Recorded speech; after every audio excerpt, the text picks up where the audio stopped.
Esta conferencia comenzará a grabarse. Y le voy a dar la palabra a Federico Alarcón, del Diario Internacional, para que haga su presentación. Federico.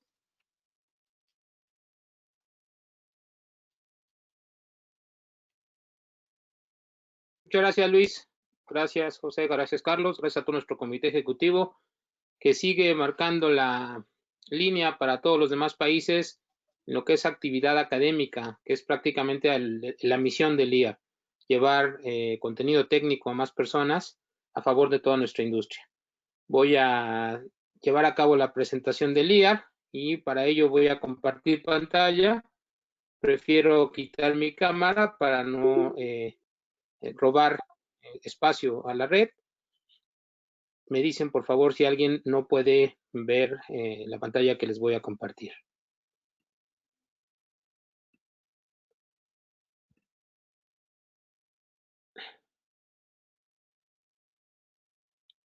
Listo.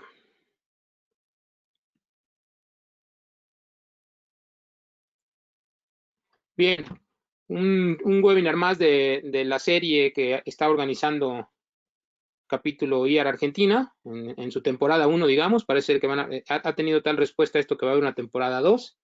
Por lo menos eso me ha comentado Luis.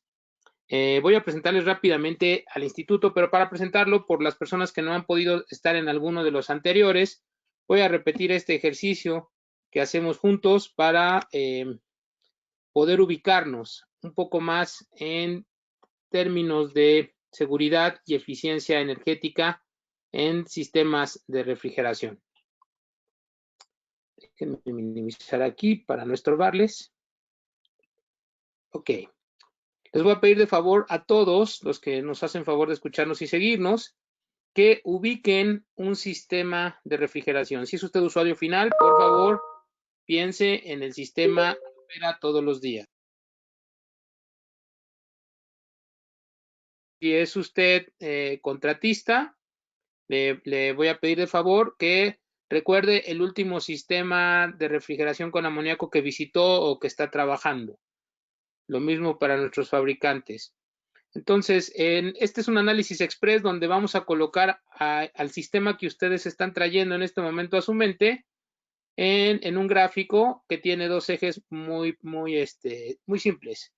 Nivel de seguridad en base a estándares internacionales, a normas internacionales y eficiencia energética, que lo traducimos en un primer plano en lo que tiene que ver con consumo de energía eléctrica. Vamos a empezar por ahí.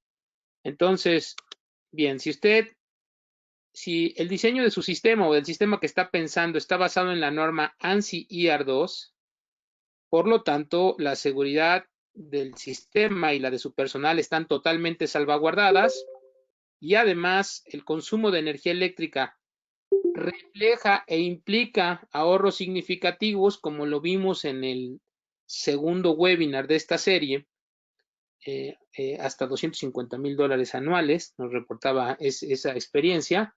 Entonces, bueno, pues celebramos con usted. Muchas felicidades. Usted es de los que puede presumir cómo funciona de bien nuestro sistema de refrigeración con amoníaco. Por favor, permítanos felicitarle. Es un ejemplo que nos gustaría compartir. Si no fuese el caso, si no se cumplen con estos requisitos, entonces quizás su posición en la gráfica tendría que estar un poco más abajo, tanto en términos de seguridad como en términos de eficiencia energética. Su personal, el personal de su planta, el personal operativo, se ha vuelto un experto en su sistema por tener que resolver constantemente los problemas que presenta, y además la factura de consumo eléctrico ya empieza a reflejar un problema que crece todos los días, y más en nuestros países de Latinoamérica, donde sabemos que ese es un tema particularmente delicado. Si esto es así, entonces, si le preguntan por su sistema, seguro usted contesta: nuestro sistema funciona, ¿no?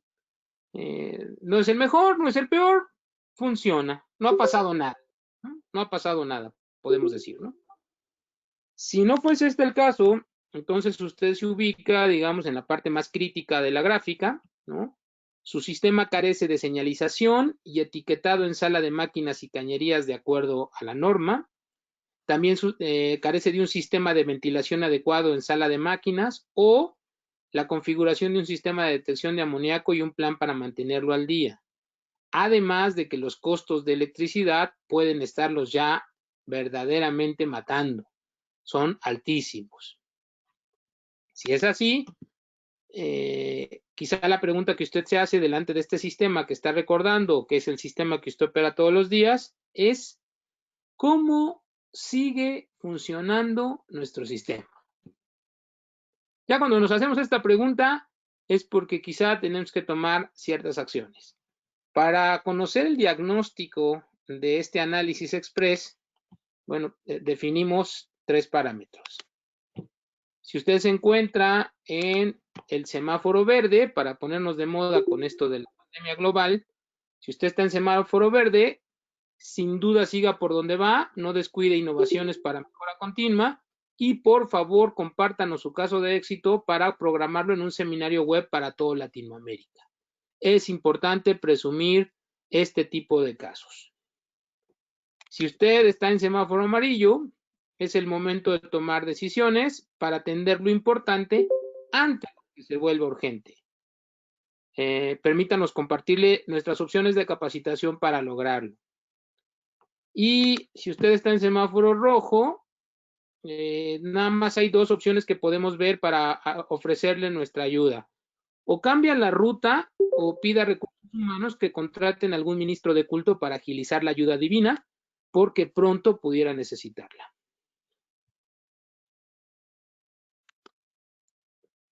El Instituto Internacional de Refrigeración por Amoníaco se dedica a 3 cosas esencialmente.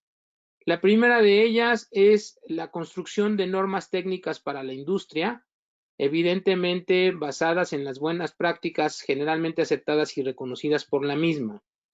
Nuestras normas están avaladas por el Instituto de Normas Estadounidenses, ANSI, por sus siglas en inglés, con el proceso riguroso que lleva ANSI para avalar este tipo de normativas. Todas nuestras normas, de la 1 a la 9, están avaladas por la agencia, por ANSI, además de que ya las tenemos para consulta en línea en español, completamente en español. Entonces, ¿qué hacemos? ¿Qué pretende el IAR con estas normas?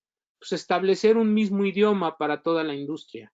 Cuando toda la industria hable el mismo idioma en términos de seguridad y en términos de eficiencia, la industria mejora invariablemente. A todos se nos hace más fácil el trabajo. Nosotros no pensamos al revés, como quien dice, uy, normas, reglamentos, qué difícil. No, es al revés, precisamente de eso se trata. Y lo que queremos es que el IAR sea un impulsor de estas normas para que precisamente los gobiernos de nuestros países no pongan a hacer reglamentos a las personas que están fuera de la industria, sino que sea la industria misma la que colabore a su favor en este sentido. Otra de las cosas que el instituto hace es precisamente para cumplir su misión dedicarse a educación. Para educación tenemos 2 canales. Evidentemente producimos literatura, producimos libros para la industria. Traje 3 para compartirlos con ustedes porque son de consulta básica. El famoso Piping Handbook o Manual de Cañerías, que por cierto le pusimos cañerías solo por ustedes, porque en el resto del continente no lo decimos tuberías. Es sin duda una fuente obligada de consulta para quien está diseñando u operando un sistema de refrigeración por amoníaco. Tenemos también el manual de CO2 y el ARM, que es el sistema de administración para sistemas de refrigeración con menos de 10,000 libras de amoníaco. Entonces, entre otros libros, entre otros cursos que tenemos a nivel, digamos, de librería. Pero también el IAR cumple su función educativa por medio de nuestra Academia de Refrigerantes Naturales, que es educación a distancia, educación en línea, ofreciendo cursos certificados, reconocidos a nivel internacional. La tercera cosa que hacemos es la defensoría de la industria delante de los gobiernos, es decir, como organización, como sociedad técnica, Usamos estas normas precisamente para trabajar con los ministerios correspondientes de los gobiernos en turno a fin de que se puedan establecer reglamentos en base a documentos probados por la experiencia. Todas nuestras normas tienen años de ser probadas y practicadas en Estados Unidos y lo que queremos es precisamente que un reglamento tenga la lógica de la industria, porque cuando hacemos una norma involucramos a todos los entes de la industria para realizarla. Todos participan, todos la revisan en consulta pública y todos están de acuerdo con ella. El caso más reciente y exitoso que tenemos sucede con Costa Rica, que adoptaron primero por medio del Ministerio de Ambiente, por medio de INTECO, que es el Instituto de Normas Técnicas de Costa Rica. Adoptaron primero 3, ya nos pidieron la adopción total de todas las demás y van en camino de, tenemos un memorándum de entendimiento con ellos, van en camino de establecer un reglamento nacional en base a la normativa que están adoptando en nuestras normas. Hicimos un acuerdo en el que les cedemos nuestras normas y ellos deben de respetar nuestra autoría intelectual, y así trabajamos, podemos trabajar con todos los países. Una buena noticia es que el capítulo IAR Argentina está dando ya los primeros pasos con el INTI para encaminarse en este sentido. Por medio de la Academia de Refrigerantes Naturales, IAR Argentina está ofreciendo en este momento un curso certificado sobre la norma 2. Si no les ha llegado, les va a llegar pronto una invitación como esta para inscribirse a nuestro curso certificado. Revisé a las personas que habían llegado antes de iniciar esta presentación y veo con mucho gusto que 3 alumnos ya inscritos están tomando hoy este webinar. Ojalá que podamos sumarlos muchos más. ¿De qué se trata este curso certificado? Bueno, de que usted se convierta en un experto en diseño seguro para la instalación. Ser usted el experto en diseño seguro en una compañía que tiene una instalación de amoníaco, sin duda lo convierte en un activo valioso para su organización, porque precisamente amoníaco lo que necesita es diseño seguro. ¿Es seguro el amoníaco? Sí, si está bien diseñado y se opera conforme a los procedimientos reconocidos y aceptados. Es exactamente igual que cuando usted se sube a su vehículo y hace ignición con el switch con un tanque de gasolina de 70 litros abajo de usted. Es tan seguro como eso, porque son sistemas, si están bien diseñados y están bien operados, los sistemas funcionan perfectamente. De tal manera que lo que usted puede adquirir como conocimiento en este curso certificado con reconocimiento internacional son las consideraciones de diseño e instalación que afectan a la construcción de su sistema, requisitos de seguridad de todos y cada uno de los componentes de su sistema y, por supuesto, practicar metodologías de cálculo y ejemplos prácticos para aplicar lo aprendido durante toda la certificación. Es una certificación de 8 módulos. Por supuesto, estaré pendiente durante toda esta reunión. Si alguien quiere contactarme, basta que me lo escriba por el chat y me pongo en contacto para darles más detalles. Si usted fue de los que estuvo en el cuadro amarillo o en el semáforo rojo, seguramente usted está experimentando fallas en su sistema que le generan ciertos dolores de cabeza o hasta de estómago. Si usted tiene este tipo de fallas, ¿a quién consultaría? A un experto que tiene años de experiencia en el ejercicio de la profesión y que ha resuelto muchos casos en la práctica, o lo consultaría a él.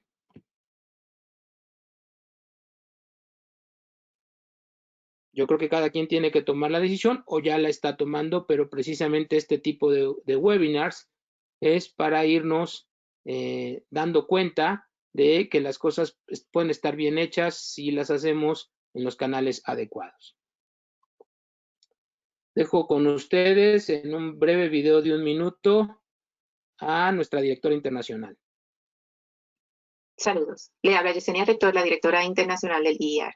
Quisiera aprovechar esta oportunidad para exhortarles a que se inscriban al curso de la Academia de Refrigerantes Naturales, ANSI y IAR 2 2014, ofrecido en su modalidad completamente virtual y en español a través de nuestros capítulos de Colombia y Argentina. También quiero compartirles que debido a la demanda, el curso o las registraciones para el curso de Colombia han sido extendidas hasta mediados de septiembre. Así que aproveche esta valiosa oportunidad si desea. También quiero agradecer a esos profesionales que están utilizando la plataforma virtual LMS para completar este curso. Y a los que aún no lo han hecho, exhortarles a que lo hagan. Estoy segura de que será de gran provecho profesionalmente para usted, para su país y para la industria.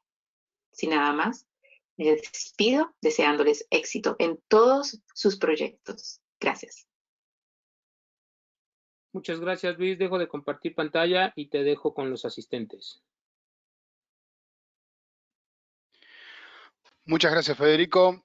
Bueno, gracias virtuales a Yesenia por este mensaje que nos dio, que se lo hemos mandado a todos los grupos. Y antes de presentar a nuestro orador, quiero continuar con el agradecimiento de Federico, donde quiero agradecer a los y felicitar a los usuarios finales de las empresas que ya comenzaron a trabajar en la certificación ANSI 2, a la empresa OFAL, Estrella Patagónica, Campo Austral y CCU. Como usuarios finales, son los primeros usuarios finales en la Argentina que han comenzado con esta certificación, ya están trabajando en ello, y Frigorífico Guaraní del Paraguay. También a las empresas contratistas como Mayacagua de Argentina, Mercofrío BMC y Frimón, que apostando al crecimiento del saber cómo de cada una de sus empresas, también han inscrito funcionarios propios en esta certificación. Realmente quiero felicitarlos a todos porque este tipo de cosas lo que hace es fortalecer la industria, una industria que siempre necesita de personas que sepan trabajar con seguridad. Porque como dijo Federico, esto es un tema de trabajar bien y trabajar con seguridad. Ahora voy a presentar al ingeniero Carlos Frontaloni. A ver, yo creo que pocos no lo conocen, pero igualmente voy a presentarlo un poco. Él es presidente de la empresa Senfi, expresidente del capítulo IAR de Argentina, fundador del capítulo IAR de Argentina y visionario de traer el IAR a la Argentina. Una persona con muchísima experiencia, porque ha trabajado mucho, no por los años, porque ha trabajado mucho. Y ha trabajado, realmente ha aportado mucho a nuestra industria, no solamente en la Argentina, sino en el resto de los países. Así que bueno, Carlos, te dejo con la presentación, ya te he compartido pantalla y podés iniciar cuando desees. Bueno, buenas tardes a todos, no sé si me escuchan. Voy a intentar esto que no es mi especialidad precisamente, tratar de compartir la pantalla. A ver si es cierto. ¿Se puede ver? Perfectamente, Carlos, estamos viendo. Bueno, entonces Sí, Carlos, ahora me toca iniciarme en esto de los cursos por web. Es medio difícil para mí hablarle directamente a una pantalla. En otras épocas pensaría que estoy volviéndome loco, pero bueno, ahora con la modernidad habrá que intentarlo y espero que sepan disculpar si en algún momento hay alguna pifiada en todo esto. La idea con esta presentación es ver sobre todo qué importancia tienen las cañerías, que es algo que no se hace habitualmente, en la eficiencia y la seguridad de una instalación. En general, todos se guían por la eficiencia de los compresores, de los condensadores, de los evaporadores, pero una parte muy importante es la que se refiere a las cañerías, que son la interconexión de todo esto, y vamos a ver un poco cómo se puede desfigurar la eficiencia buena que tengan los equipos con una mala instalación de las cañerías. Bueno, vamos a ver cómo sale esto, y para guiarme y no extenderme demasiado en la charla, tengo que seguir este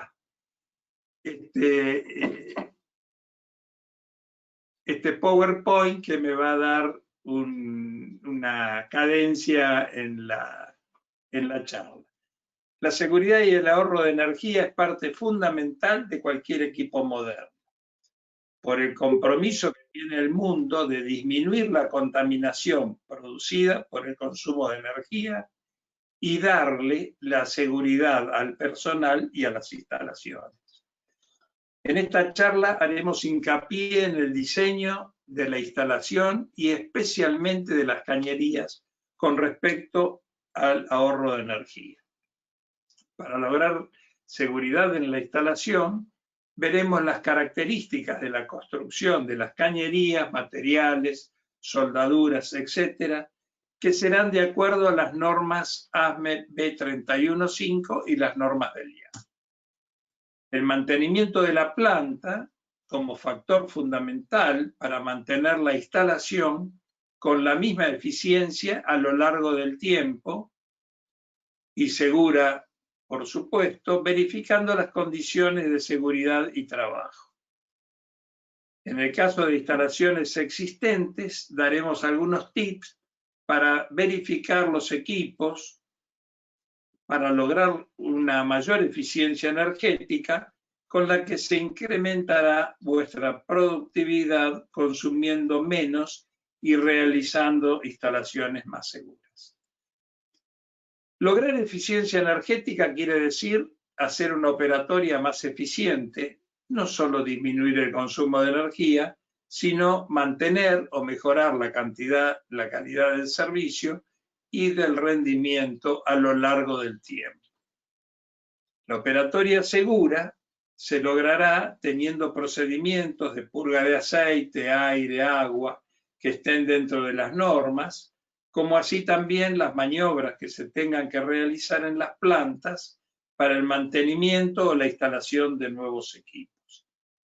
Además del respeto de las normas existentes en cada lugar para el diseño y mantenimiento de las válvulas de seguridad, la ventilación de la sala de máquinas, la identificación de las cañerías, tener en la sala de máquinas un esquema de conexiones de planta actualizado y la instrucción de los operadores.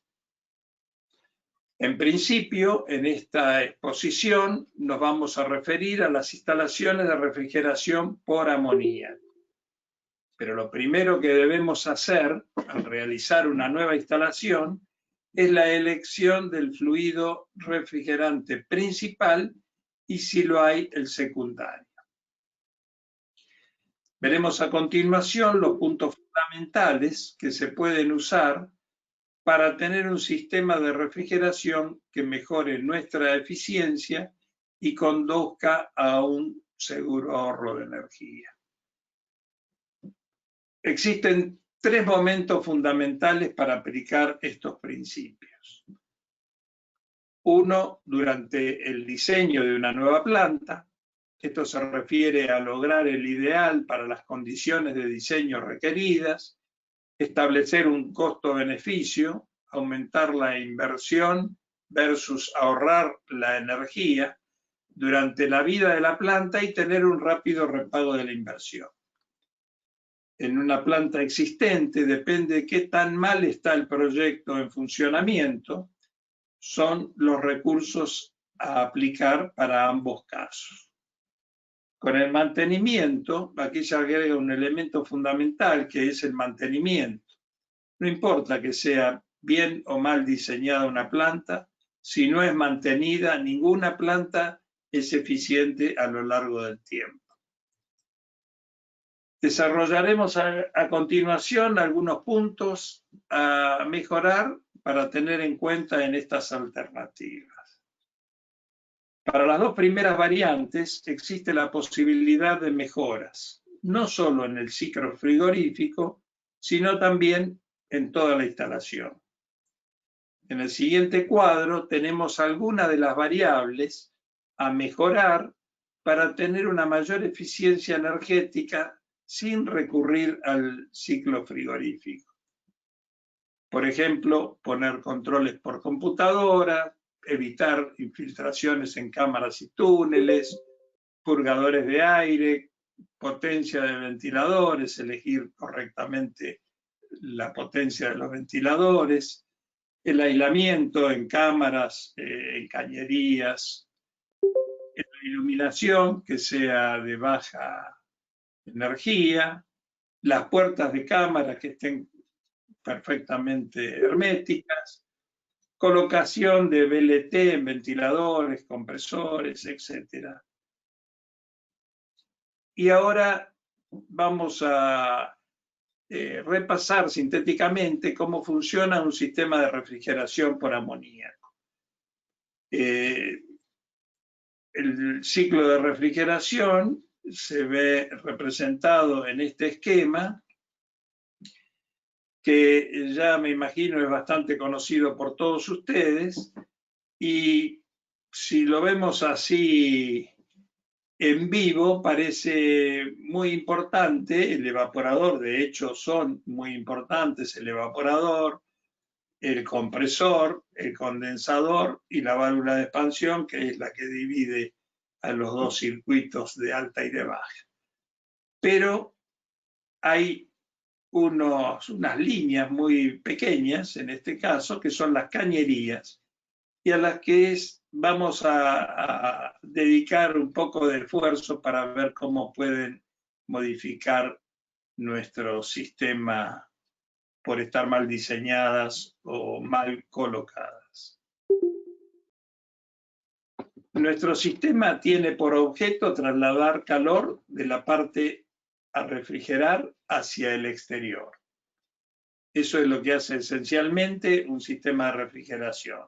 Toma calor de la parte de baja temperatura y la descarga en la parte de alta temperatura. Con respecto al ciclo frigorífico, la eficiencia mejoraría si elevamos la presión de succión. Para eso se necesita tener un delta T bajo entre la presión de succión en el compresor y la temperatura que queremos lograr en el sistema refrigerado. Para lograr esto, se debe aumentar la superficie de evaporación. Con una superficie de evaporación mayor, se logra alta humedad en el espacio a refrigerar, en las cámaras o en los túneles, y eso es excelente para cámara de frutas y verduras, y además ayuda a mejorar la eficiencia del sistema.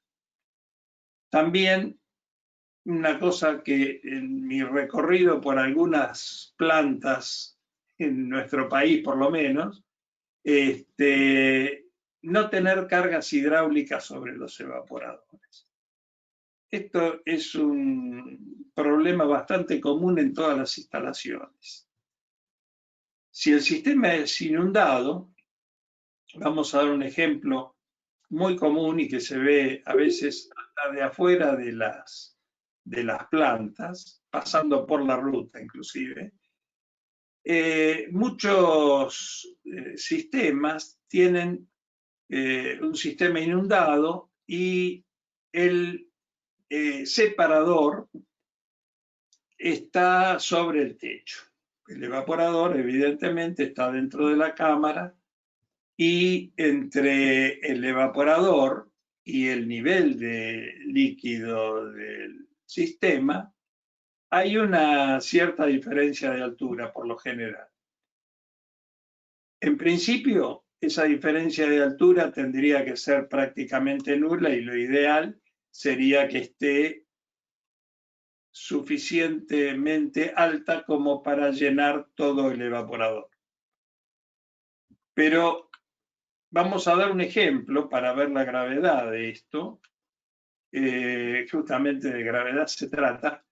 El sistema si está a 5 metros de alto el nivel de líquido con respecto al evaporador, obviamente la presión del evaporador ya no va a ser la presión que tenemos de aspiración en el recipiente, sino que está aumentada por la columna de líquido que pesa sobre el evaporador. Esta presión, para dar un ejemplo, vamos a tratar de ver la diferencia que hay entre una cámara que está a 40 grados bajo cero o una evaporación que está a 40 grados bajo cero para tener una cámara a menos 35, por ejemplo, y otra que está a 0 grados para ver la diferencia que hay entre las dos, de paso sacar otras conclusiones.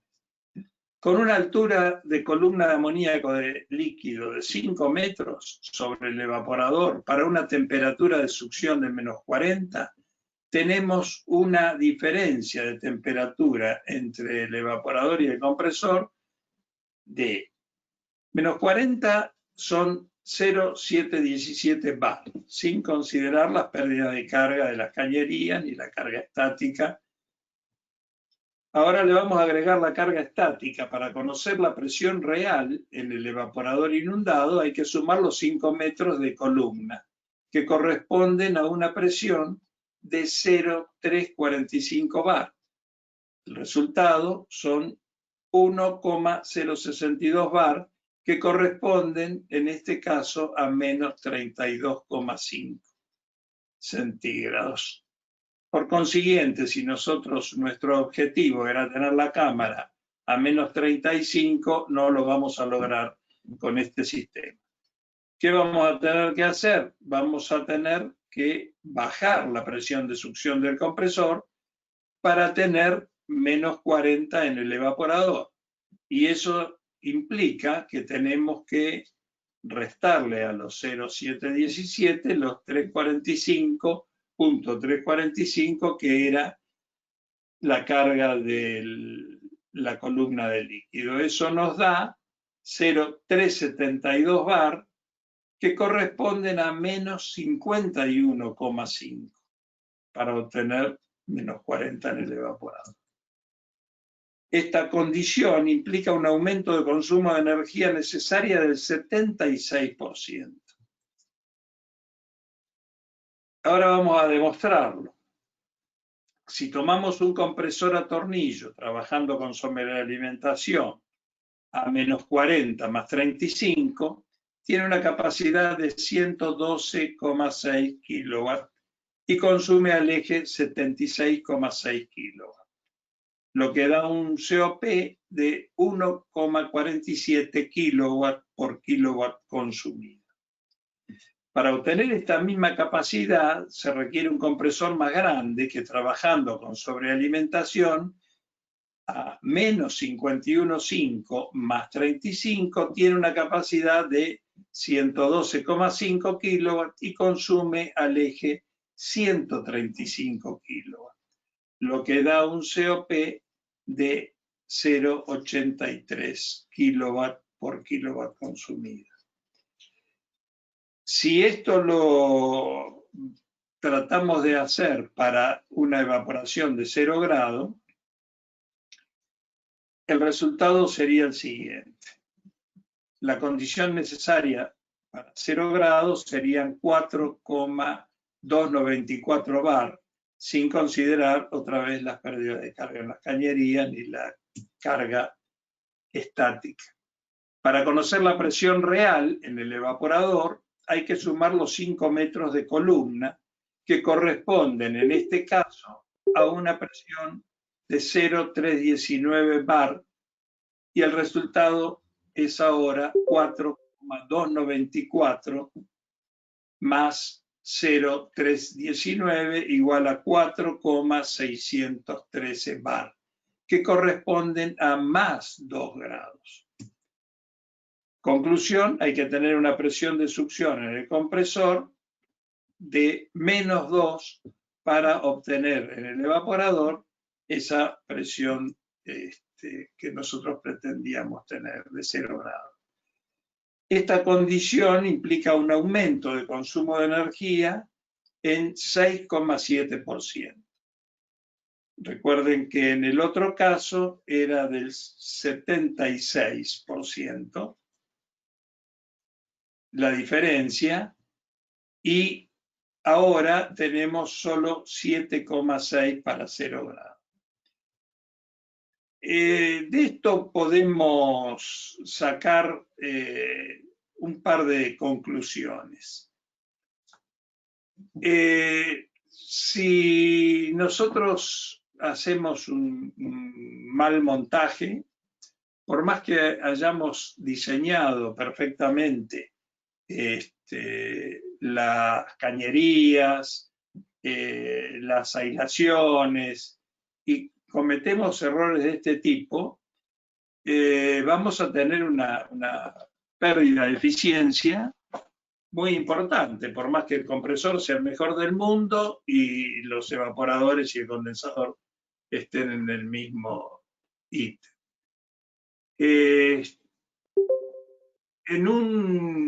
Esto es en un sistema inundado, pero también se produce en un sistema recirculado, que es una cosa también muy común.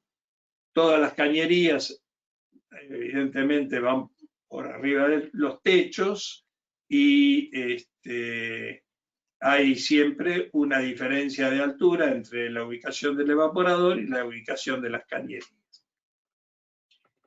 En realidad, la instalación debe ser calculada para una cantidad de recirculaciones en los evaporadores, y si nosotros calculamos una recirculación de 2, por ejemplo, o 3 recirculaciones por hora, vamos a tener que mantener esas recirculaciones en todo el tiempo de trabajo del evaporador, que habitualmente no es cortante, porque si uno carga una cámara, en el momento, una cámara de carne, por ejemplo, entra la carne caliente, se carga la carne caliente, hay un violento intercambio con el evaporador hasta que la temperatura de la cámara empieza a bajar. En ese momento, probablemente, todo el líquido que entre en el evaporador sea evaporado rápidamente, pero luego, en la medida de que el delta T se va achicando, esa evaporación violenta va a ser distinta y ahí va a empezar a inundarse toda la cañería, el evaporador principio y luego toda la cañería.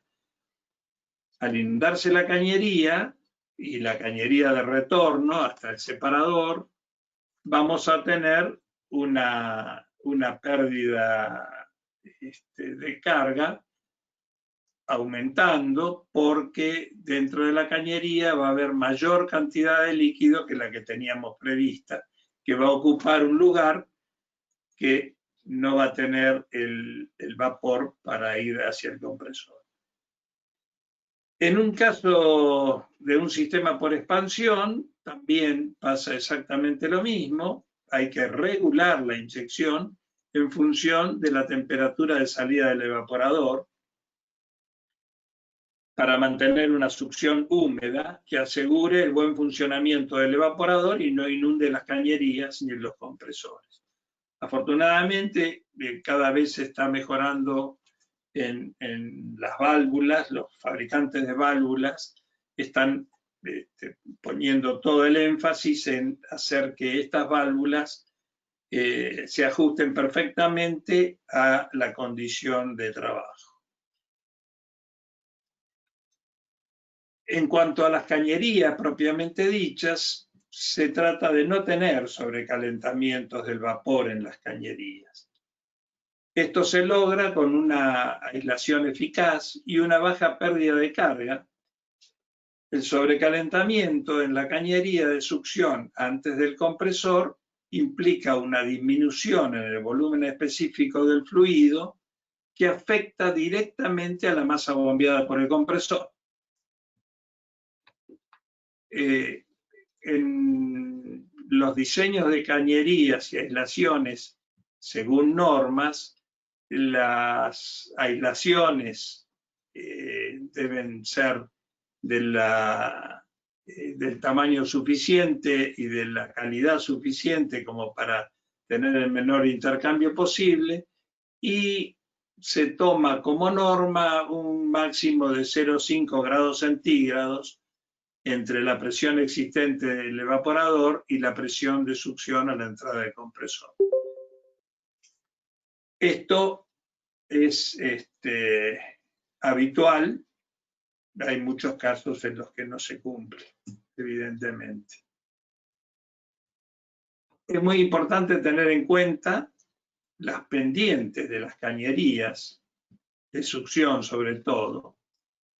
Si la pendiente está en sentido contrario o no está hacia el separador, que es lo que corresponde, y se junta aceite y líquido dentro de la cañería, ocupan un lugar que disminuirá el área de paso y por consiguiente aumentará la pérdida de carga.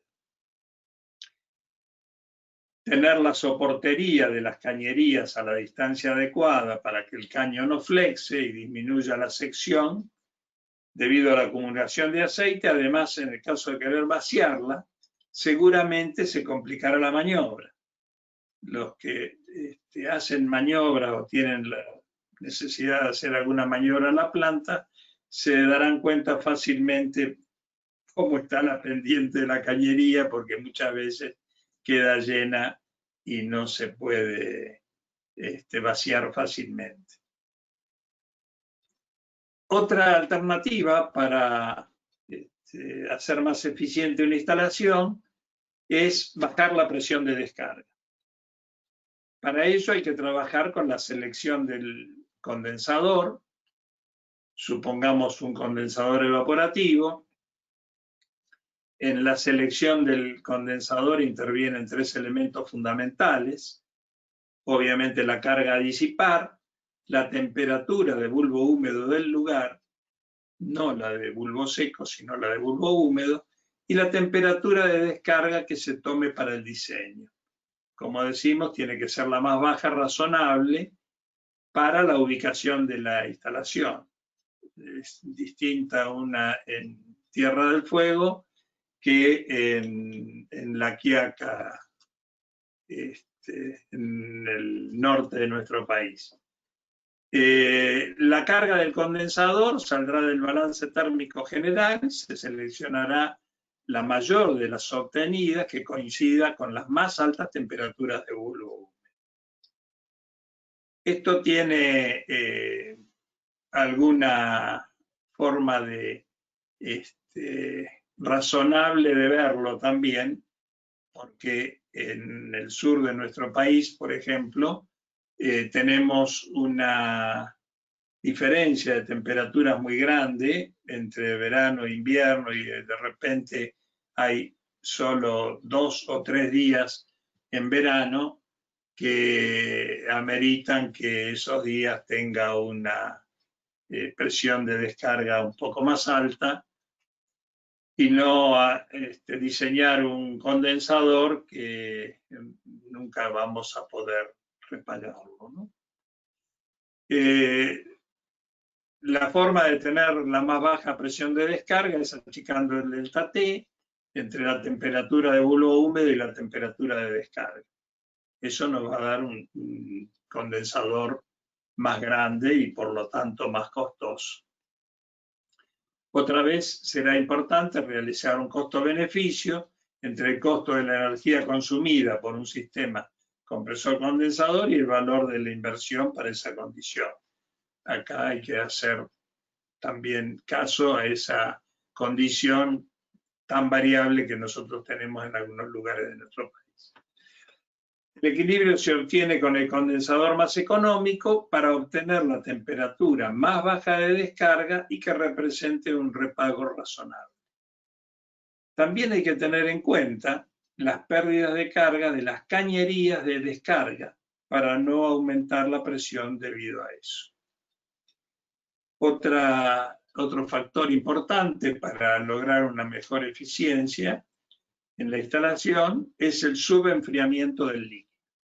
El líquido que sale del condensador sale saturado y dependerá mucho de la relación de compresión a la que está sometido el sistema. Se va a notar mucho más donde hay una alta diferencia entre la presión de succión y la presión de descarga.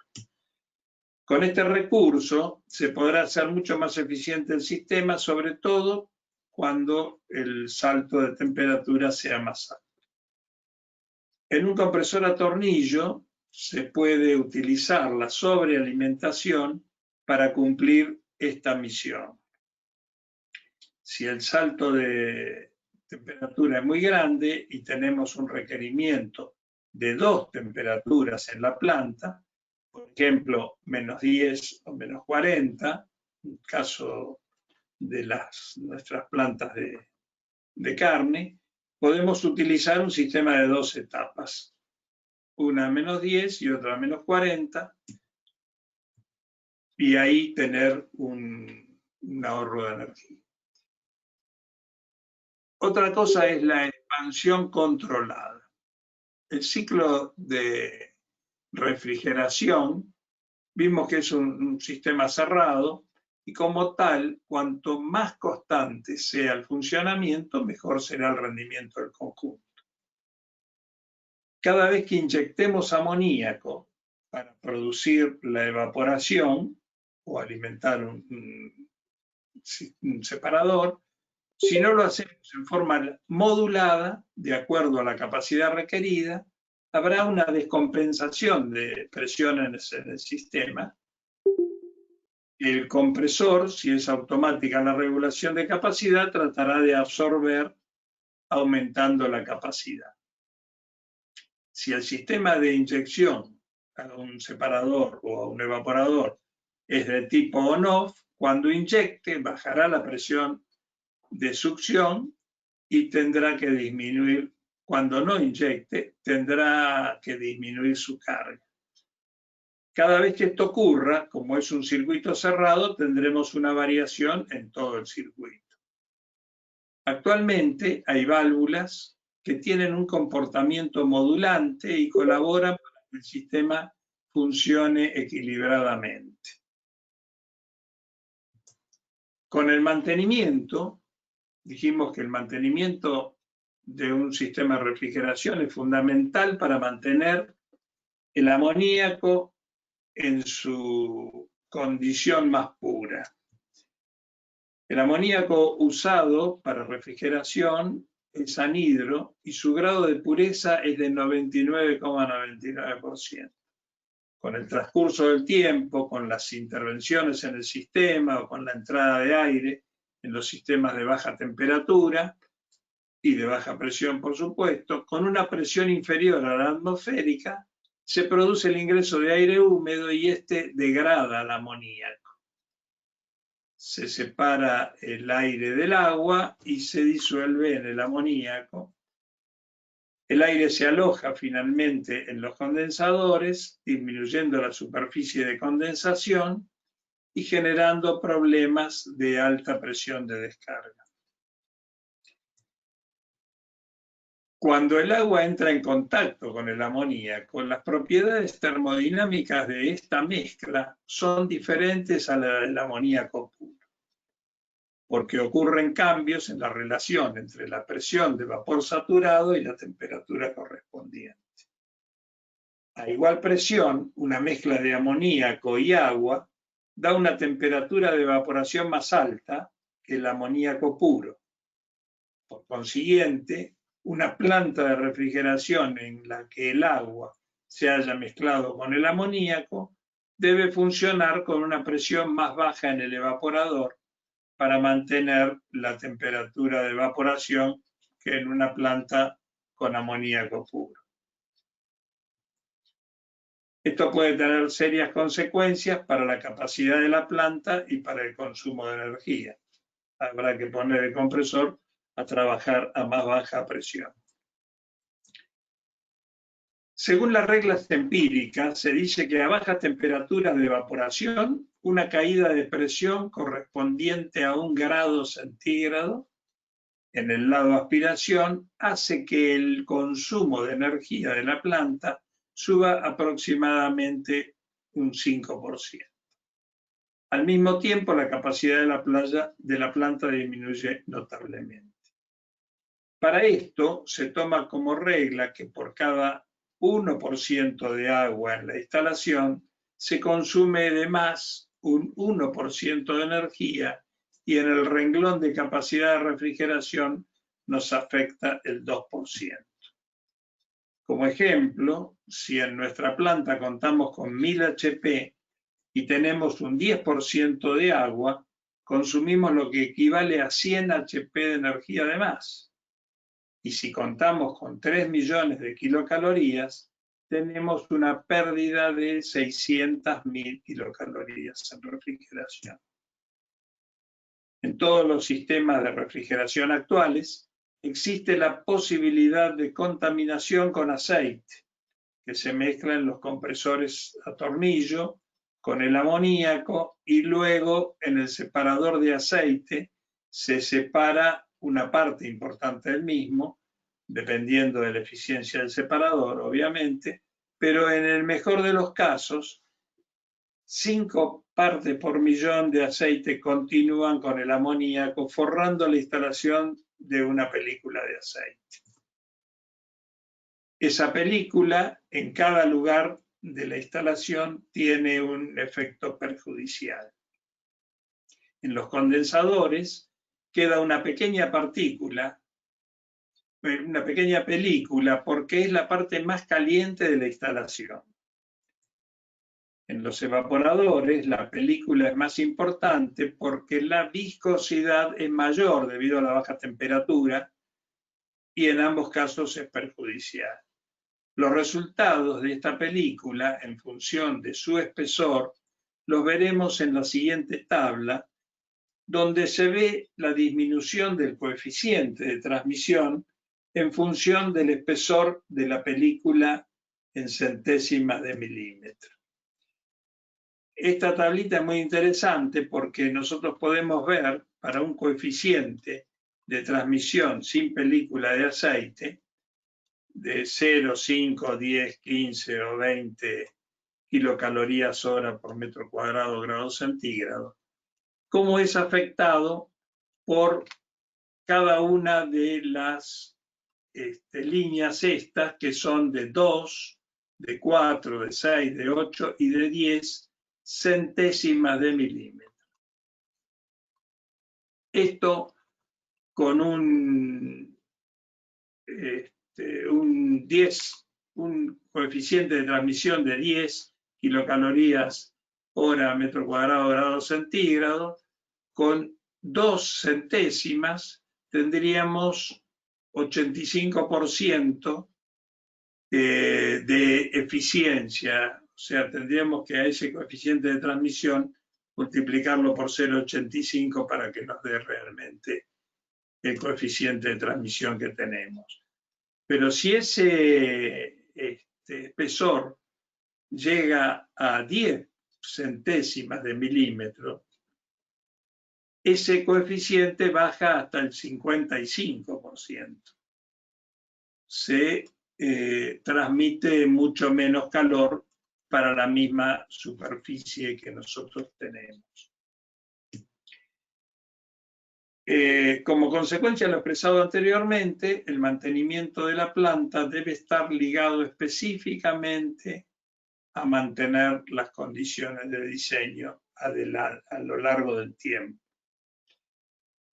Ahora vamos a ver algo de seguridad en las instalaciones. Para lograr seguridad en una instalación de amoníaco, hay una serie de normas a cumplir.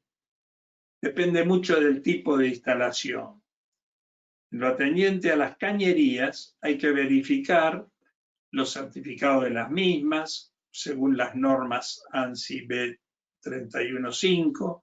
Las usadas para amoníaco a temperaturas normales son ASTM A106 grado B, ASTM A53, y desde Schedule 80 desde media hasta 1,5 pulgadas y de Schedule 40 de 2 pulgadas en adelante. Los accesorios de la misma calidad, siempre en lo posible soldados y en caso de ser roscados, deben ser de acero y no de fundición. Yo he visto en muchas ocasiones que tienen codos roscados de fundición, que son los que se usaban, ya ahora ni se usan para gas. Las soldaduras deben ser realizadas por personal calificado y posteriormente 100% radiografiadas. Siempre se deben probar antes de aislar con una presión de 1,1 veces la presión de diseño, con aire o algún fluido inerte, para luego barrerlas, para limpiarlas y asegurar que queden limpias y secas. La seguridad en una instalación es mayor a medida que la cantidad de amoníaco disminuye. Lo más moderno es tener instalaciones con una pequeña cantidad de amoníaco y además en un espacio abierto. Conclusiones. Existe un alto potencial de mejora del diseño del desempeño energético en la mayoría de las instalaciones. Esta es una somera recopilación de las acciones a tomar para hacer que el funcionamiento de una instalación sea más eficiente. Los nuevos sistemas que reúnen estas dos condiciones son los sistemas de carga justa, que son compactos y pueden proveer una gran capacidad con una cantidad de amoníaco muy pequeña.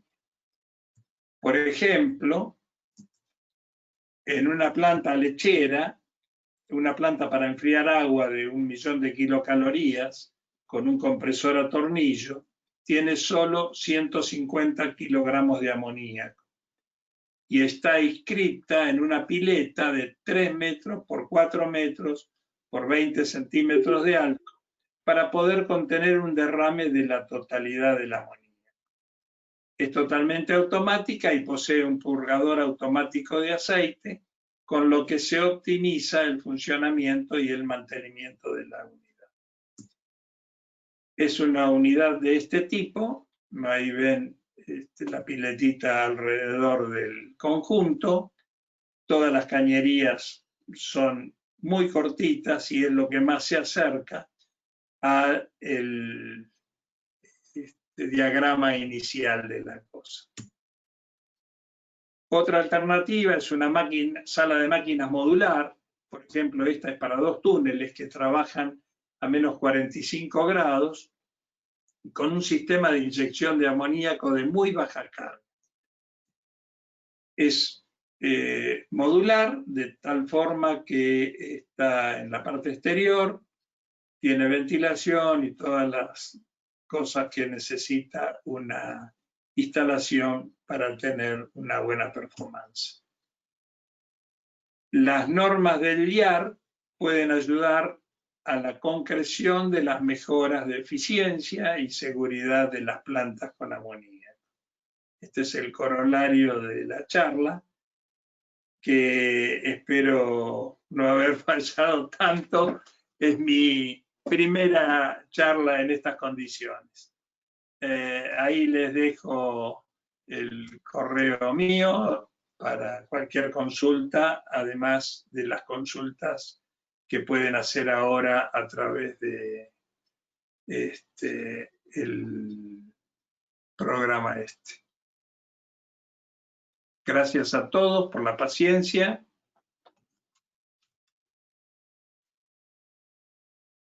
Gracias, Luis, Carlos. ¿te quedaste dormido? No, acá estoy. Por más que el día da para torta frita y dormir, pero no. Muy interesante tu charla. Acá por lo menos acá en Buenos Aires y en Argentina está lloviendo fiero, así que bueno. Pero bueno, muchas gracias, Carlos. Y ahora es momento de las preguntas. Todo aquel que tenga alguna consulta, lo pone en el chat. Así José Montagano, que es el tesorero del capítulo, y yo se lo vamos pasando a Carlos para que lo pueda ir contestando.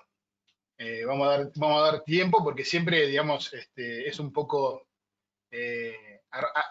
tardan para que arranque siempre las preguntas. Pero bueno, por el momento son felicitaciones, Carlitos. Germán Parola, Larisa, todos te están felicitando. Muy buena tu charla, lo cual comparto también con ellos. Bueno, muchas gracias. Muy bien, Carlos. Muy buena la charla. Esta presentación mañana la estamos subiendo a nuestro canal de YouTube. Como dice Carlos, ya nos tuvimos que convertir todos, somos casi youtubers, los del capítulo del IAR en su totalidad, todos los capítulos de Latinoamérica. Así que mañana seguramente ya va a estar en el canal de YouTube, donde van a poder ver esta charla y las otras charlas que tuvimos anterior a la de Carlos. José, te lo dejo. Sí, ahí tenemos la primera consulta de Hernán Cova, que pregunta: para evoluciones energéticas y oportunidades de mejora en plantas de amoníaco, ¿existe alguna norma, guía o procedimiento recomendado de referencia? No, mira, en realidad todas las normas apuntan a esto, a tener una muy buena eficiencia y muy buena seguridad en la instalación. Las normas del IAR están hechas específicamente para eso. Con respecto a lo que hoy dijo Federico Alarcón cuando presentaba ahí una literatura de diseño de cañerías, específica de diseño de cañerías para plantas con amoníaco, todo eso hace que uno tenga una instalación segura y eficiente. Yo traté de demostrar en la charla que realmente una cañería puede estar bien dimensionada desde el punto de vista de su tamaño y de su pérdida de carga, pero si está mal instalada, simplemente mal instalada, la cosa puede cambiar fundamentalmente. Yo le puedo poner el mejor caño, pero lo sueldo mal y voy a tener un problema. O hay algunas cosas que son importantes en la instalación de las cañerías y de las válvulas, por ejemplo, que están en las normas, pero que muchas veces no se le da importancia, y en ocasiones ha habido problemas de seguridad importantes. Por ejemplo, cuando uno tiene en una línea de líquido dos válvulas, una a continuación de otra, sin un alivio, si yo tengo un líquido que está recirculado a 10 grados bajo cero, cierro las dos válvulas, el líquido queda atrapado en la cañería y se calienta, obviamente, porque a menos de que esté en la Antártida, 10 grados bajo cero, tenemos en pocos lugares en nuestro país, y obviamente se va a ir calentando, y eso produce una presión hidráulica que, dependiendo de la diferencia de temperatura, puede adquirir presiones importantes que pueden romper la cañería. Esa cañería, eso ha pasado en condensadores evaporativos, por eso que las normas sugieren poner válvulas de alivio entre la entrada y salida del condensador. Hay maniobras que también hay que aprenderlas, por eso hay que tener en cuenta que es muy importante la operación, sobre todo cuando se hacen maniobras de ese tipo, ¿no? Que hay que usarlas las cañerías más allá de lo que las usa la instalación. Si está todo bien diseñado y está todo perfecto, tendría que estar también cubierto en una mala operatoria de alguna de las personas que la están operando, ¿no? Entonces, todo eso está en las normas. Puede ser que falte alguna cosa, pero las normas del IAR, por ejemplo, se van cambiando, mejorando, perfeccionando cada 5 años y bueno, se le van agregando todas las cosas que la práctica nos pide. No sé si está contestada tu pregunta. Perfecto, Carlos. Ahí quedó aclarado. Sí, Federico, se te escucha entrecortado, por favor. ¿Me volvés a ver? Comentar.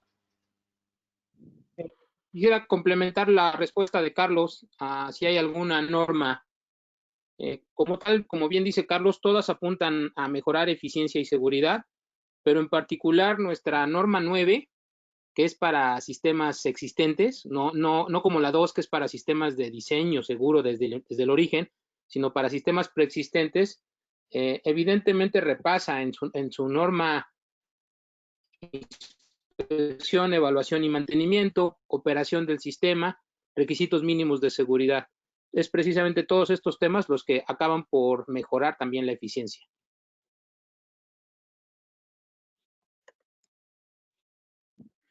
Muy bien, perfecto. Bueno, tenemos también una felicitación de Adrián Nardelli. Te dice, Carlos, que muy útiles los datos y la información brindada en la charla.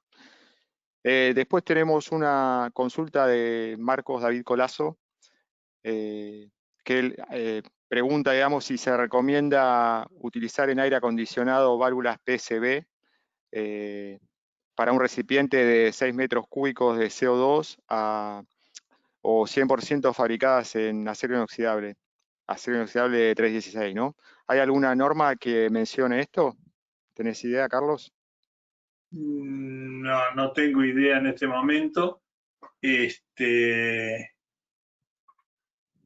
En realidad vos tendrías que tener idea que sos el fabricante de válvulas. En realidad las válvulas que estábamos hablando eran referentes a las instalaciones de con amoníaco. Amoníaco. Claro. Sí. Todo esto es así, con amoníaco. Esa instalación, que es una instalación de aire acondicionado con CO2. No, sí, exactamente. Quiero aclarar, Marcos es de la empresa SICA.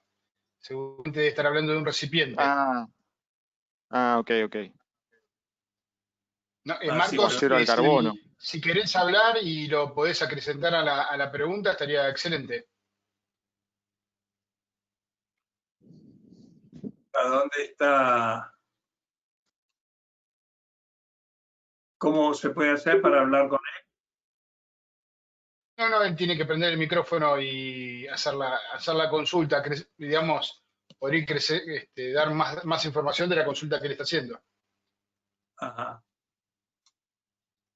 Conociendo Perfecto, la empresa, creo Marcos, que debe ser Claro, eso. Continúa con las otras preguntas, José. Claro, Dale. vamos a seguir. Por ejemplo, Diego Gersi pregunta, ¿cuál es el fundamento de usar cañerías Schedule 80 en diámetros menores a 2 pulgadas? Bueno, como todos sabemos, todas las instalaciones de refrigeración por amoníaco están forradas prácticamente todas por aceite por dentro, o sea que la oxidación desde el lado de adentro es imposible, pero sí desde el lado de afuera, y esto es para prever la corrosión que las cañerías de menores diámetros tienen, por supuesto, menores espesores. Para Schedule 40, por ejemplo, tienen un espesor muy pequeño, de 2 milímetros, por ejemplo, y con una oxidación que la oxidación o la corrosión no tiene nada que ver con el espesor de la cañería, no es correspondiente al espesor de la cañería, sino que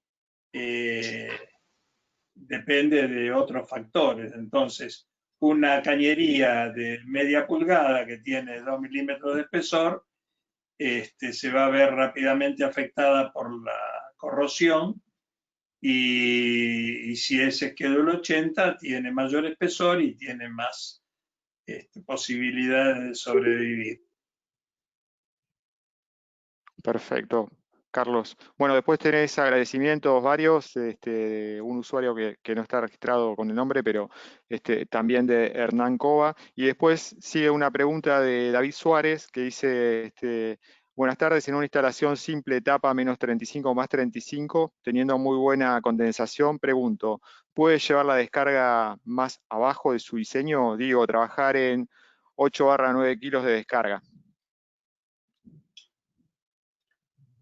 Sí, si puede, no hay ningún problema. El tema es que lo ideal sería que aún pudiendo bajar la descarga, más o menos fácilmente, también pudiera hacer un subenfriamiento del líquido para lograr mayor eficiencia aún. En todos los casos, no tiene que ser muy alta la presión de descarga como para poder hacer ese ahorro de energía. El ahorro de energía se puede lograr con baja presión de descarga también, ¿no? Es más importante cuanto más alta es la presión de descarga, pero con baja presión de descarga se puede usar también un sobreenfriamiento y tener una muy buena eficiencia. No sé si está contento. Bueno, después seguimos. Bueno, acá Marco David Colazo aclara, digamos, la pregunta que había hecho antes, que es para un recipiente de CO2 para Quilmes, dice. Lo que había consultado sobre si tenía que ser en acero inoxidable. La válvula. La válvula, claro, material. Sí, yo creo, perdón, Claro. creo que sí, yo creo que sí, siguiendo la línea de las construcciones que ustedes, Marcos, hacen. Ustedes están en la industria del CO2, en el transporte, y están utilizando ese material. Carlos te va a contestar por la parte de refrigeración. En general, para las instalaciones de CO2, también es un problema la corrosión. Si la aislación falla o se interrumpe en algún lugar, y sobre todo en las válvulas que se accionan o se les hace mantenimiento, por ahí son lugares que la corrosión puede afectarlas más. Si por mí fuera, yo las instalaciones de CO2 las haría todas con caño de acero inoxidable y por supuesto con válvulas de acero inoxidable también. Perfecto, Carlos, quedó claro entonces. Después tenemos una pregunta de Alberto Cedrani, que dice, hablando de ASP, tenemos resoluciones de aplicación obligatoria en nuestro territorio. Es ley y dice, las normas no son de carácter obligatorio. Perdón, ¿Algún comentario, Carlos? No entendí la pregunta. Te repito, dice, hablando de ASP, tenemos resoluciones de aplicación obligatoria en nuestro territorio. Es ley. Las normas no son de carácter obligatorio. Creo que está hablando justamente Alberto, no sé si querés abrir, es de Mar del Plata, Alberto, por lo que veo en la información de inscripción. Creo que está hablando justamente del tema de lo que nombró Federico, de la coordinación de la normativa en Costa Rica y que ahora vamos a comenzar a trabajarlo acá en Argentina. No sé, Alberto, si estás hablando de eso también. Hola, buenas tardes a todos. Buenas tardes, Sí, Alberto. me refería a la Buenas consulta tardes. de un colega, de un compañero que hablaba sobre un tanque de CO2, y si bien las normas son extremadamente excelentes y todos las utilizamos para hacer nuestras instalaciones y nuestros diseños, una norma no es de carácter obligatorio. Sin embargo, Totalmente. cuando yo hablo de ASP, lo mencionaba el colega, de un aparato sometido a presión, sí tenemos leyes de cumplimiento obligatorio en nuestro territorio y son específicas en cuanto a las seguridades que hay que incorporarle a los tanques, ¿no? A los aparatos sometidos a presión, sean de CO2, para nuestro caso general de amoníaco o cualquier otro. Y esas sí son ley, Claro. son resoluciones. A eso Sí, me Ok, refería, ¿no? eso es Bien. en la provincia de Buenos Aires, donde estás vos, y claro. eso es una resolución provincial solamente en la provincia de Buenos Aires, y es una resolución que es una norma que también afecta en algo a las cañerías, pero realmente no fue hecha con ese objetivo originariamente y han ido modificándola, para mi parecer, no con mucha suerte, porque siguieron las normas de las calderas y en la caldera la presión de la válvula de seguridad es 1,5, 1,15, creo, 1,1, la presión de seteo de la válvula de seguridad, 1,1 la presión de trabajo. Sin embargo, en las instalaciones de refrigeración eso no se puede cumplir, porque una instalación que está trabajando a -10 está trabajando a 2 kilos de presión, sin embargo la válvula de seguridad tiene que estar a 12 kilos, porque los recipientes deben ser diseñados para esa presión, ¿no? Para 12 kilos. Por eso que la idea del IAR y del capítulo argentino, más que nada, es tener normas específicas para este tema de la refrigeración, que sean las que se están usando en el mundo, ¿no? En Estados Unidos, el IAR salió de Estados Unidos hace ya bastantes años y ahora está desparramado por todo el mundo.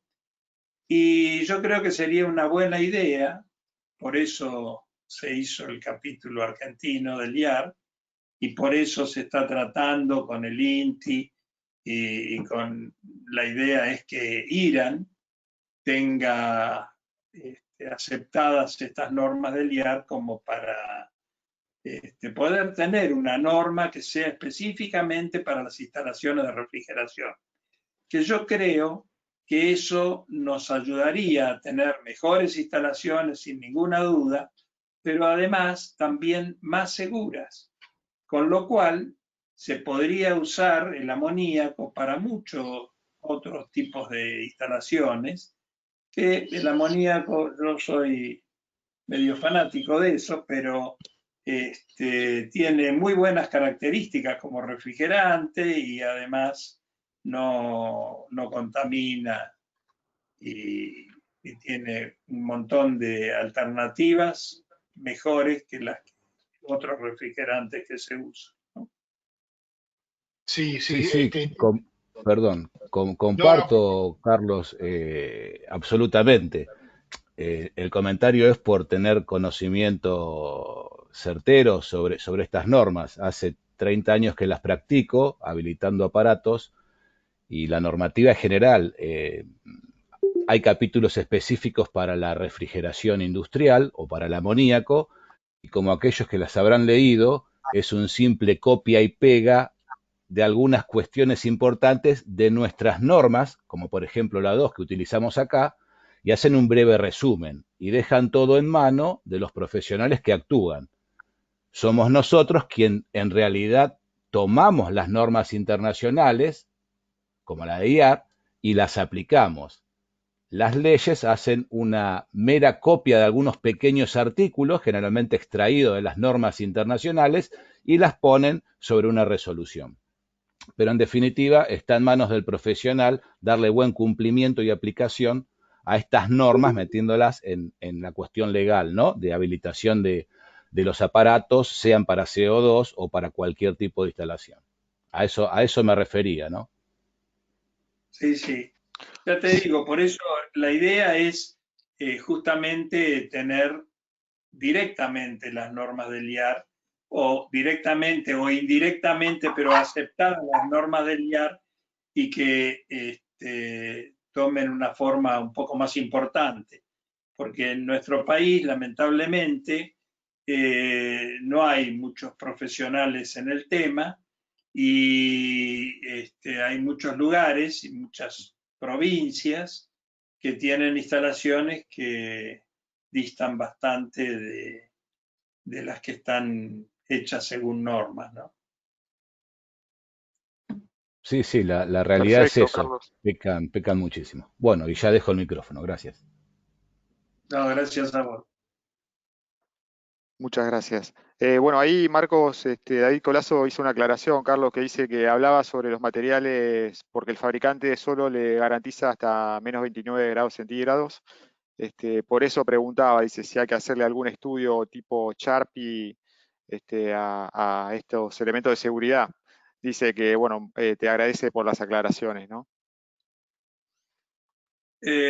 No creo que haga falta para eso. Si es una válvula de seguridad, evidentemente no va a tener problema. En general, en las plantas de CO2 de las cervecerías, no trabajan muy alejados de los menos 30, porque la condensación que hacen es hasta menos 25, menos 30, funcionan la aspiración de los compresores, así que está rondando los 15 kilos, más o menos 27, algo así.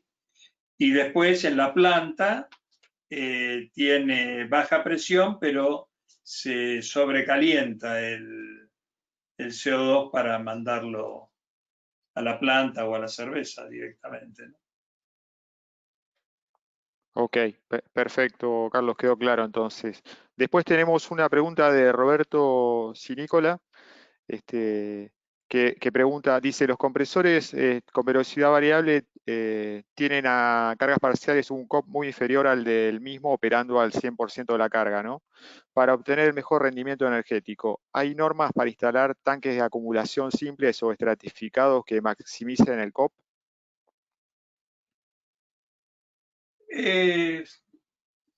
La verdad que los compresores siempre trabajando a menos carga del 100%, tienen alguna deficiencia.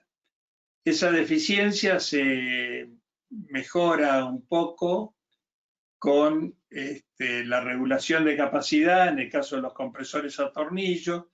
En los compresores a pistón tienen la posibilidad de añadir o quitar pistones por pares, y según el sistema que tengan de automatismo, se puede lograr que con un variador de velocidad se haga trabajar el compresor la mayor parte del tiempo al 100%. Y la inercia del sistema no está dada por un tanque acumulador de baja presión, sino al revés, porque el amoníaco, en la medida que uno modifica la presión, modifica también la temperatura. Entonces, en las instalaciones actuales, lo que se trata es de utilizar un refrigerante secundario. Por ejemplo, en el caso de las cervecerías, ya prácticamente hoy en día son todas a través de un refrigerante secundario, que ese sí se puede acumular en un tanque y hacer que, si hay muy baja carga, el compresor pare directamente se use el tanque como acumulador de frío, entre comillas, ¿no? Pero tanque así en la succión para mantener la presión de succión no hay. Yo no conozco, por lo menos.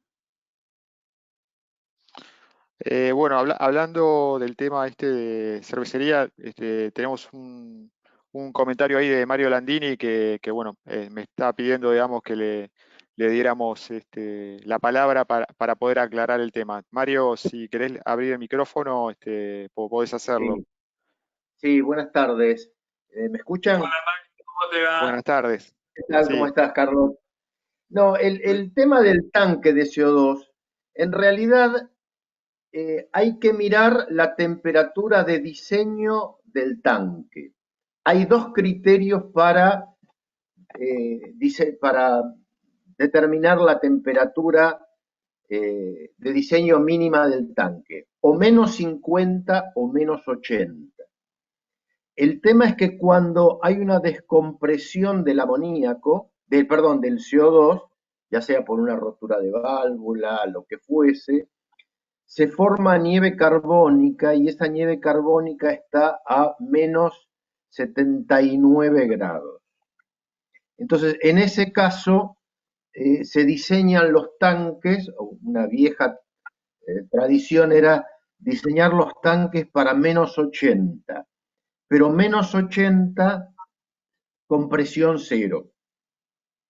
O sea, no es menos 80 a la presión de diseño. Y después algunas empresas, en realidad la mayoría, diseña para menos 50. Entonces, todos los elementos que estén asociados al tanque deberían estar de acuerdo a la presión de diseño del tanque. Yo no debería tener un tanque diseñado para menos 50, para menos 80, y los elementos de cierre, por ejemplo, las válvulas de seguridad, o lo que fuera, no tener la seguridad que a esa temperatura van a operar razonablemente bien. No sé si quedó claro la idea. Sí, sí. Para mí está claro. Las válvulas de la instalación tienen otro... La instalación es otra cosa, digamos. La instalación es otra cosa. El tema es un tanque y una válvula de seguridad. Generalmente el problema no es que no abra, sino que no cierre. Claro, sí, por eso yo le decía a Marcos, o sea que yo recomiendo que como continúen con los mismos materiales y herramientas que ellos ya usan para el trasvasado de gas carbónico, que es lo que vos decís, Mario. Sí, el tema... Son los mismos materiales, porque si no es el mismo material o es otro material, la válvula no va a cerrar bien, que es lo que estás diciendo. No, yo no me refiero exactamente a eso, porque puede ser cualquier material. El tema es que operativamente la válvula debe trabajar en lo que creo que está haciendo ahora Cervecería. Antes lo diseñaba para menos 80. De hace unos años me parece que cambió el criterio, lo hacían para menos 50. En eso hay que ver del tanque que estamos hablando. Pero la válvula debería poder operar, si el tanque es a menos 50, la válvula podría ser de cualquier material, porque el CO2 no es corrosivo, así que puede ser acero inoxidable o acero al carbono, inclusive bronce, pero sí debería poder operar a menos 50 grados, por ejemplo. Más que una válvula de seguridad, casualmente es la última, la última garantía del tanque, ¿no? Exacto. Entonces, si se dispara la válvula de seguridad, claro, no se me puede congelar. ¿Me entendés? Bueno, pero lo que preguntaba este chico era si hacía falta hacerle charpí o algo a la válvula. Y lo que vos acabás de decir es que la válvula, en ese caso extremo de que haya un vaciado del tanque total por una pérdida o algo así, lo que la válvula llegaría a esa baja presión pero a esa baja presión y a esa baja temperatura, pero se darían las dos cosas al unísono. No tendría presión y baja temperatura, ¿no? Sí, básicamente tiene que, todo lo que esté alrededor de un tanque debe coincidir con los requerimientos del tanque. Presión máxima y temperatura máxima y mínima, en este caso. Respecto del Sharpie, en realidad el Sharpie, como es un ensayo destructivo, se le hace a las cañerías. O sea, yo tomo una muestra de la cañería y le hago Sharpie. Y si me da bien, asumo que el resto de la cañería no tiene problemas, si el Sharpie me da bien. En el caso de una válvula, yo en realidad no puedo hacer Sharpie porque la rompo. En realidad Claro, el Sharpie es una prueba de impacto. Entonces el material no se debe quebrar a la temperatura que le hagamos el ensayo. Entonces, en el caso de una válvula no puedo. O sea, hay un pequeño comentario, aclaración. En el caso de las válvulas, por ejemplo, en el caso de las válvulas de seguridad, el fabricante tiene que tener, digamos, su certificado y sus ensayos que homologuen, digamos, el Sí, yo perfil me de la acuerdo que válvula. las válvulas Claro. Danfoss son para menos 50, Por eso, un poco, digamos, la aclaración venía que el fabricante, digamos, al tener una homologación, ya esa válvula, digamos, en el caso de las de seguridad, ya están testeadas y, bueno, y están fabricadas en base a ese protocolo, ¿no? Exactamente, Así que, bueno, exactamente.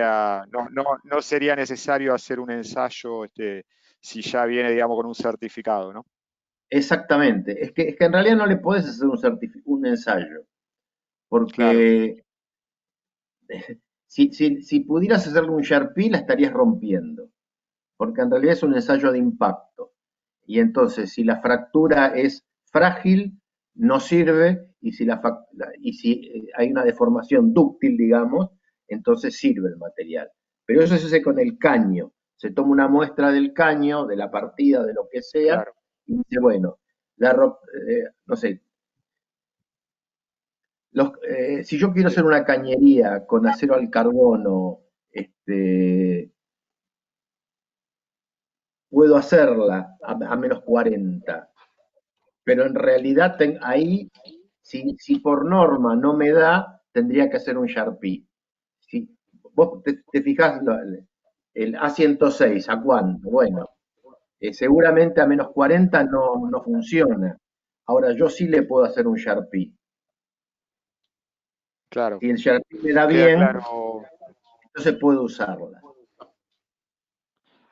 Muy bien, Mario, no, queda claro, gracias por tu aporte, por tu Okay. aclaración. Tengo a Sergio Urbán, Carlos, que pregunta con respecto a los ASP, que dice que deben ser radiografiados el 100%, pero las tuberías también deben ser radiografiadas todas. Sí, las tuberías deben ser radiografiadas todas y deben ser realizadas por gente matriculada. Por dos cosas. Una, para asegurarse que no vaya a tener un rechazo total de todas las cañerías, y deben ser hechas según procedimiento de soldadura. Es decir, que se tengan los chanfles como corresponde, que esté preparada para soldar como corresponde, y eso lo hace o lo sabe el que es un soldador calificado. No es cuestión de soldarlo así nomás y después, al hacerle las radiografías, empezar a llorar, ¿no? El tema es tomar todas las seguridades del caso, porque yo digo, a los recipientes se le hace una prueba, eso en algunos lugares, ni siquiera en todos los lugares. En la provincia de Buenos Aires hay, en Córdoba hay algo parecido, en Santa Fe también, pero en las otras provincias no, así que uno puede poner el recipiente que quiera y las soldaduras de las radiografías y todo esto no es una norma, por consiguiente nadie tiene obligación de cumplirla.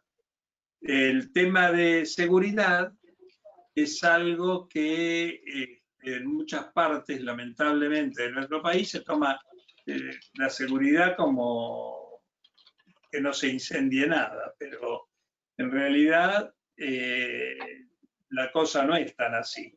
Cualquier instalación de este tipo, como dijo Federico, uno cuando se sube a un auto va sentado arriba de un tanque de nafta de 70 litros y bueno, lo que tiene que hacer las normas y el fabricante y todo eso, estar de acuerdo que tienen que ser algo seguro dentro de todas las posibilidades.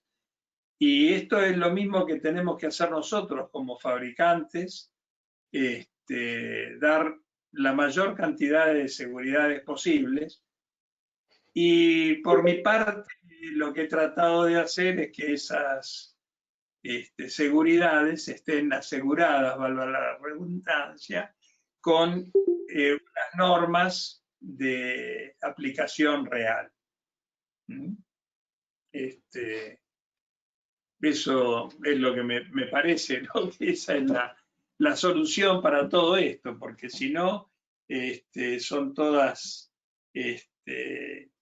buenas ondas que uno tira, pero esto no es así. Sí. Lo importante es que esté todo bien. Exacto.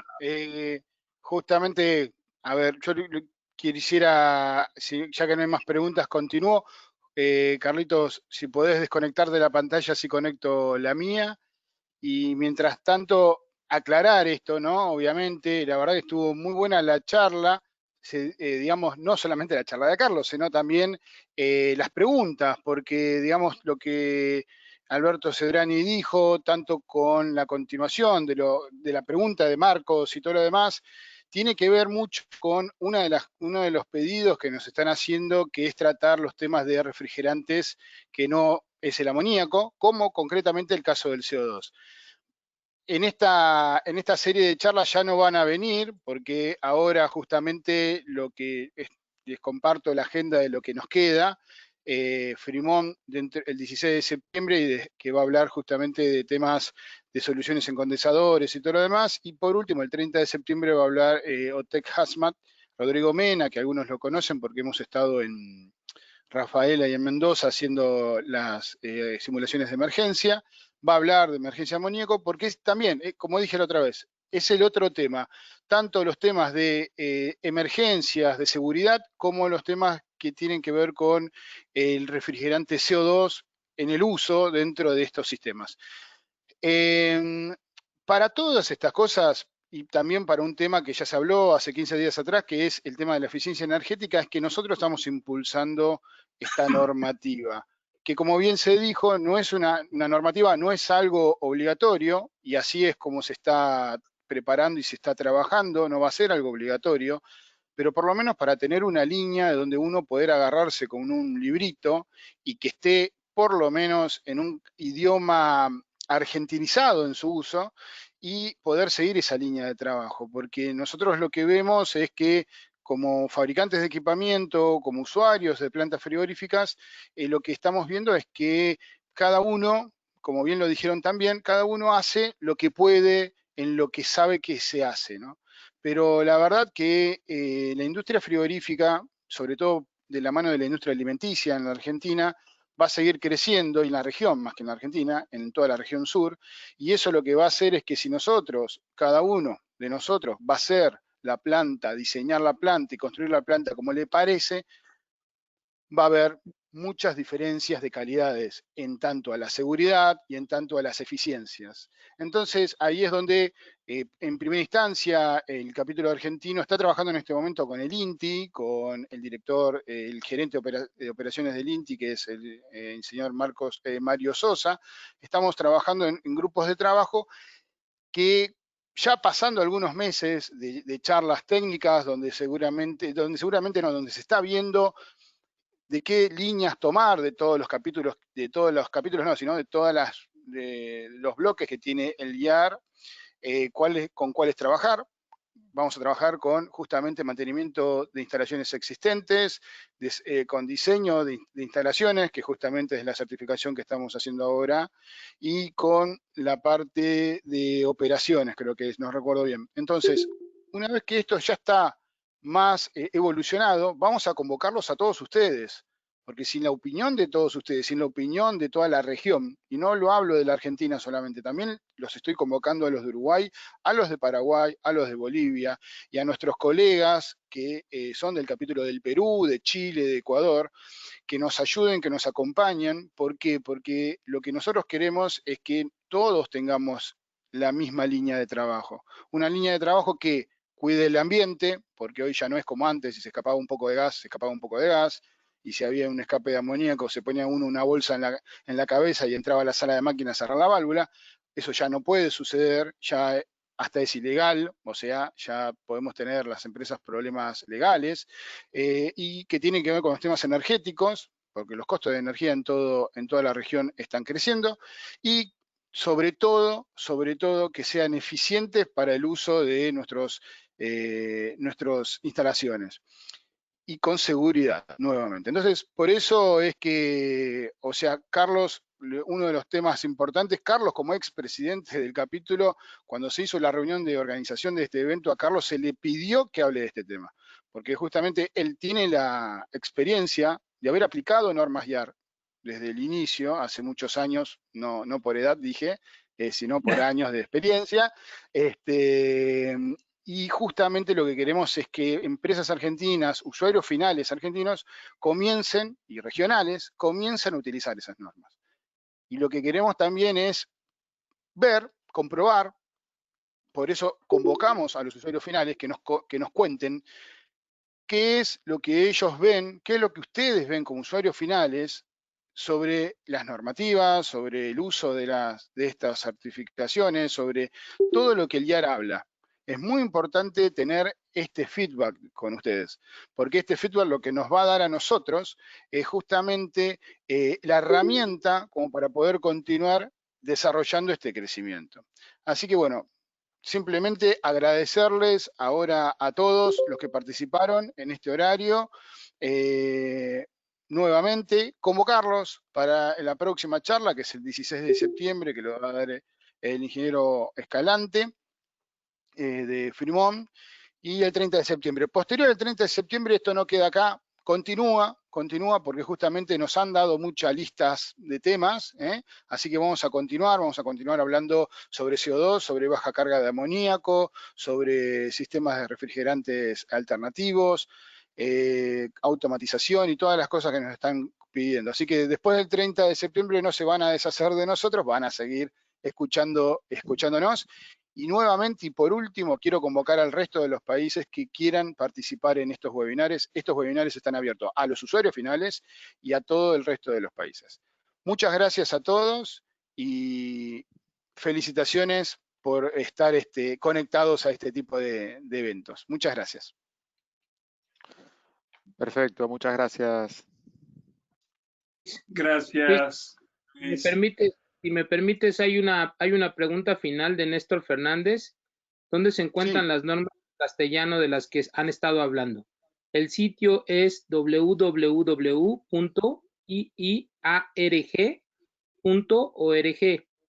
Estas normas son de consulta en línea para miembros. Si Néstor necesita contactarme, no tengo ningún problema en explicarle, pero están en consulta en línea en español en el apartado de miembros dentro de nuestra página. Perfecto. Igualmente, nuevamente en el canal de YouTube tienen nuestra página web como para poder verlo. Ahí lo que está poniendo José en el chat, ahí está. Y en el canal de YouTube y en todas nuestras redes están también.